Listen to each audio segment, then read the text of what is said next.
সাত সকালে বৃদ্ধার গলার হার ছিনতাই 8 দিনের মাথায় কিনারা করল কুলটি থানা। উদ্ধার শোনাচ্ছেন।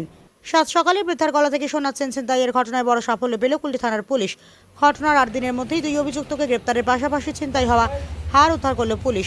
পুলিশ সূত্রে জানা গিয়েছে ধৃতের নাম দয়াময় সিনহা ও বাবলু দাস। দুজনের বাড়ি হীরাপুর থানা এলাকায়। গত 20 আগস্ট তাদের গ্রেপ্তার করা হয়, পরে আদালতে পেশ করে 4 দিনের পুলিশ হেফাজতে নেওয়া হয়। জেরায় উঠে আসে ছিনতাই হওয়া সোনার হারের খোঁজ। তদন্তকারীদের দাবি হারটি দয়াময়ের বাড়িতে লুকিয়ে রাখা হয়েছিল। সেখানে তল্লাশি চালিয়ে প্রায় 10 গ্রাম ওজনের হারটি উদ্ধার করা হয়। প্রসঙ্গত গত 12 আগস্ট সকাল 10টা নাগাদ কুলটি বিরাজপল্লী সন্ন্যাসী থানা এলাকায় ঘটনাটি ঘটে। 72 বছরের মঞ্জু মিত্র নাতনিকে স্কুল গাড়িতে তুলে বাড়ি ফিরছিলেন। অভিযোগ, তখনই নীল শার্ট পরা এক যুবক আচমকা এসে তার গলা থেকে শোনাচ্ছেন ছিনিয়ে নিয়ে চম্পট দেয়। ঘটনার পর তিনি কুলটি থানায় লিখিত অভিযোগ করেন। ঘটনার সিসিটিভি ফুটেজও প্রকাশ্যে আসে। সেই ফুটেজের সূত্র ধরে তদন্তে নামে পুলিশ। শেষ পর্যন্ত 2 অভিযুক্তের হদিশ মেলে। পুলিশের প্রাথমিক অনুমান এই ছিনতাইয়ের মূল পান্ডা দয়াময়।